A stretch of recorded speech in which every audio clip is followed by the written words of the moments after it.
BFM Business, BFM Crypto, la chronique. Avec Étienne Braque en direct du siège d'Euronext à la Défense. Étienne, Binance continue de prendre des parts de marché dans l'écosystème crypto. Oui, c'est en tout cas ce qui ressort d'une étude qui a été menée par CoinGecko qui calcule les volumes d'échanges sur la période du mois de mars. Et vous avez la plateforme Binance qui désormais à elle seule représente 62% des volumes de l'ensemble des plateformes centralisées. En tout, c'est plus de 500 milliards de dollars de crypto qui ont changé de main sur la plateforme de CZ en l'espace d'un mois.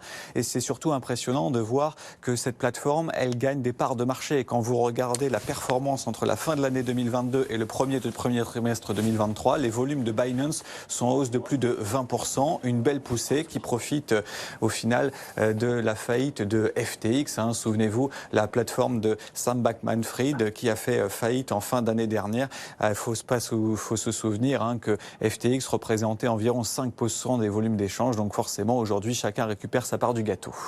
Un mot de la tendance, les cours des cryptos ce matin ?